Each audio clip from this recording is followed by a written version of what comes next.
নমস্কাৰ বোলো সকলোকে পুনৰবাৰ আপোন নিউজৰ অন্য এটা ভিডিঅ' লৈ স্বাগতম জনাইছো 31 জানুৱাৰীলৈকে প্ৰত্যেকেই পালন কৰিব লাগিব এতিয়া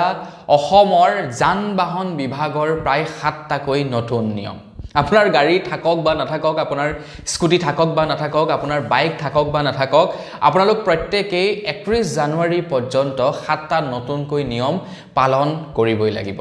আমাৰ অসমত জেনেকুৱা ধৰণে বৰ্তমান কুঁৱলী পৰিবলৈ লৈছে ন তো এই ঘন কুঁৱলীৰ কাৰণে ডাঠ কুঁৱলীৰ কাৰণে অসমৰ যান-বাহন বিভাগৰ তৰফৰ পৰা এই 7টা নিৰ্দেশনা জাৰি কৰি দিয়া হৈছে গতিকে প্ৰত্যেকেই 7টা নিয়ম পালন কৰিবই লাগিব আপোনাৰ গাড়ী থাকক বা নাথাকক আপোনাৰ বাইক থাকক বা নাথাকক আপোনালোকে 7টা নিয়ম পালন কৰিবই লাগিব তো বন্ধু-বান্ধৱীসকল সেই 7টা নিয়মনো কি সেই সম্পৰ্কে আজি এই ভিডিঅ'টোত মই আপোনালোকক জনাম তো ভিডিঅ'টো প্ৰথমৰ পৰা শেষলৈকে চাই থাকিব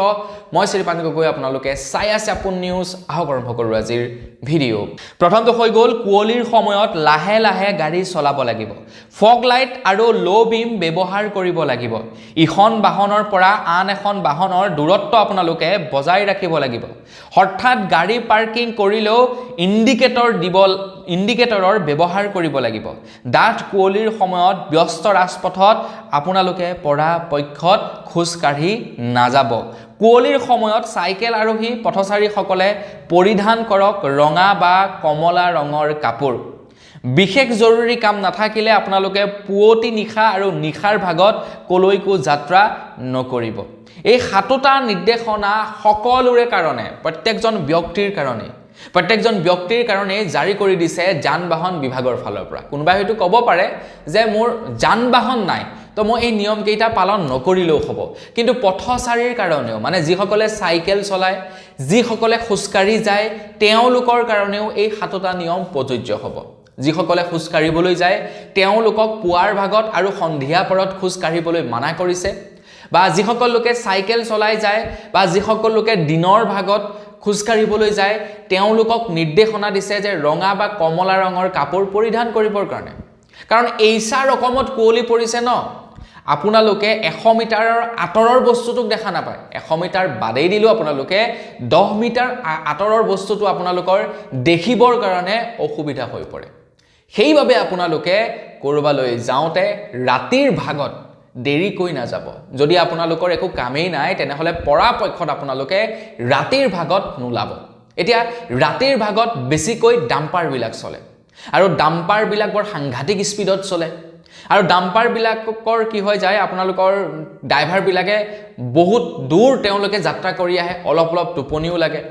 যেহেতু তেওঁলোকে ওচৰৰ বস্তুবিলাকে দেখে আঁতৰটো অকণমান দেখিবলৈ কষ্ট হয় তেনে অৱস্থাত যদি আপোনালোকে খোজকাঢ়ি গৈ থাকে তেনে অৱস্থাত যদি আপোনালোকে চাইকেল লৈ গৈ থাকে বা তেনে অৱস্থাত যদি আপোনালোকে কিবা বাহন এখনে লৈ যেনিবা গৈ আছে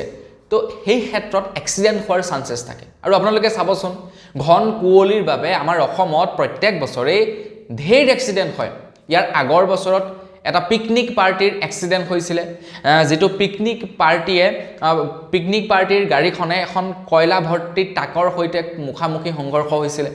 তাৰ পাছতে বহু কেইজন লোকৰ মৃত্যু হৈছিলে এটো যোৱা বছৰৰ ঘটনা আছিল ঠিক তেনেকৈ এটা কুঁৱলীৰ সিজন পৰিছে যাৰ কাৰণে বিদ্যালয় পৰ্যন্ত বন্ধ কৰি দিব লগা হৈছে ৰাতিপুৱা 11-12 বজালৈকে কুঁৱলী পৰিয়ে থাকে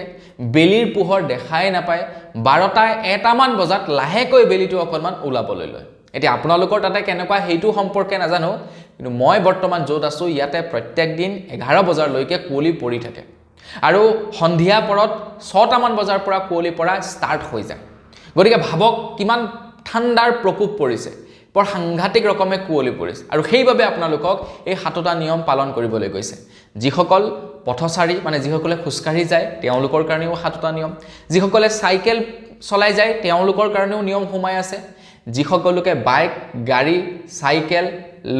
স্কুটি লৈ যায় তেওঁলোকৰ কাৰণেও এই 7টা নিয়ম সোমাই পৰিছে গতিকে প্ৰত্যেকেই এই নিয়ম কেইটা পালন কৰক বেছি দিন নহয় 31 জানুৱাৰীলৈকে পালন কৰিবলৈ কৈছে কাৰণ 31 জানুৱাৰী পাছৰ পৰা আৰু লাহে লাহে কুঁৱলীৰ প্ৰকোপটো কমি যাব মানে মাঘৰ বিহুৰ পাছত আৰু কুঁৱলীটো প্ৰায় মানে বন্ধ হোৱাৰ নিচিনা হয় অৱশ্যে ঠাণ্ডা থাকে ঠাণ্ডা আহিছেহে হয় না নহয় গতিকে মাঘৰ এটলিষ্ট মানে মাঘৰ বিহুৰ এই সময়ছোৱাত বৰ সাংঘাতিক কুঁৱলী পৰে চ' আপোনালোকে অকণমান নিজকে ছেফ ছাইড কৰি ৰাখিব নিজৰ জীৱনৰ যত্ন নিজেই ল'ব লাগিব চৰকাৰে যিমান নিৰ্দেশনা নিদিয়ক কিয় যেতিয়ালৈকে নিজেই নিজৰ যত্ন নলয় তেতিয়ালৈকে আপোনাৰ যত্ন লওঁতা কোনো নাথাকে তো বন্ধু বান্ধৱীসকল বছ আজি ভিডিঅ' জনাবলগীয়া খবৰ ইমানটোৱে আছিলে খবৰ কেইটা জানি কেনে পালে কমেণ্ট ছেকশ্যনত জনাব যদি ভাল লাগিলে লাইক এটা কৰি দিব চেনেল যদি ছাবস্ক্ৰাইব কৰা নাই ছাবস্ক্ৰাইবটো কৰি ল'ব পুনৰ এটা ভিডিঅ' লগ পোৱাৰ সজালে বিদায় মাগিছোঁ ধন্যবাদ জয় অসম